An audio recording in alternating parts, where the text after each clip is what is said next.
Well, that was a crazy week, wasn't it?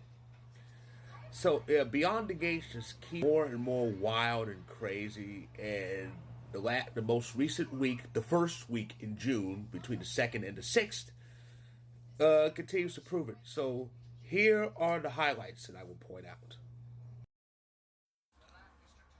So the articulate angle gets turned up to 11 with the overdue appearance of Sharon, who was the more bitter of the two bandmates, if you will.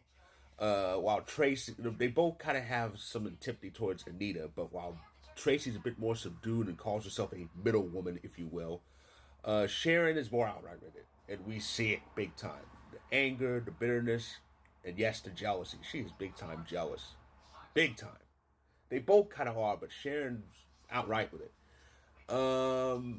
This whole thing reminds me of what I've learned about the Supremes as I got older.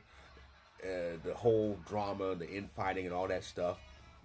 And and from what we learned, of course, Anita has been carrying years of guilt over uh, the loss of pretty much the real original founder of the Articulates.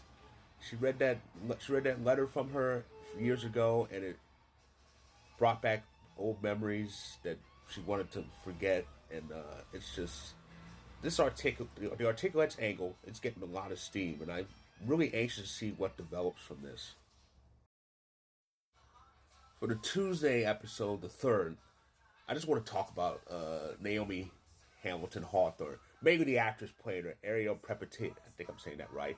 Um, she's been amazing, and I was happy to see her because she hasn't had like a big storyline on this show since the whole thing with the women suing Bill's firm because that character that one character is toxic, being toxic, and and since then we haven't really seen too much of her.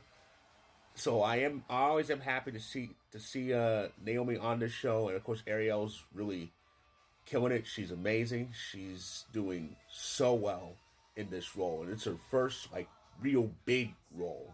And I hope it leads to more. I hope it leads to more from her. I mentioned Bill, so his health is getting a bit on the worst side. He had what he well it was described as something else, but to me it was a stroke. Those things scare me, and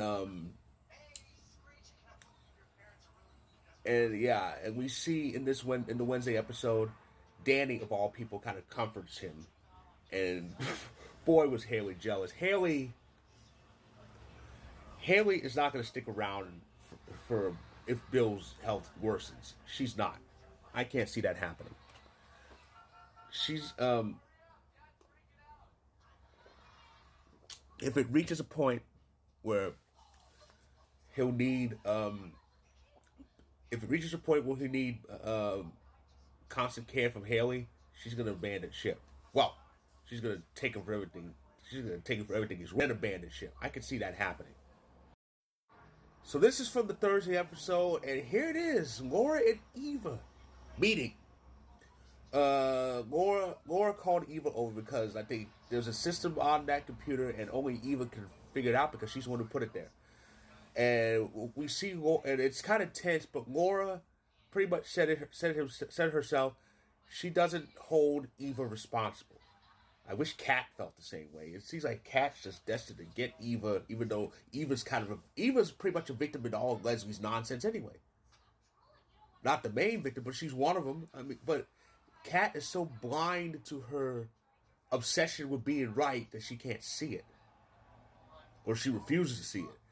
Laura knows that Eva's a victim in a way, and she was the one impacted physically by Leslie's nonsense. So if Laura can kind of somewhat sympathize with Eva, why can't Kat? It's not that hard. And finally, Vanessa knows. I have been begging for Vanessa to find out for the last like month or so, if not 2 months. She finally knows about her husband's gambling, and she finally knows that he's been the man that he's been putting his bets with, and he owes him big time. And she also found out about the Joey's plan, Joey's money laundering plan, which he plans to involve Vanessa in, because Vanessa is giving that big damn good energy and has really stood up against him. This was one of Lauren Brioli's best scenes on the show. I love it. I love that Vanessa is kind of pretty much on the, I'm going to use the wrestling terms here. I love that Vanessa's pretty much on the baby face. I do. Because as great as Lauren Brioli has been on Lifetime twice as a villainess, it is good to see her like this as a strong and good character with some flaws. Nothing criminal. With some flaws, but she knows she has them. And Vanessa's just amazing. An amazing character. She's one of the main reasons why I tuned into this show, because I'm a fan of Lauren Brioli as well. But this was a great scene, a great confrontation that was long overdue. I'm actually pulling for Doug and Vanessa to stay strong together through this. I just love them together. I do. So that is week 15 in a nutshell. Much like week 15 in an NFL season. Oh boy, it's getting hot. So that is my recap. If you like this video, click the like button. If you're on YouTube, click subscribe if you want more. If you're on TikTok and Instagram, feel free to hit that follow button. And the link up above, that's my recap on Vocal. Check it out. And as far as a Beyond the Gates recap, until next week.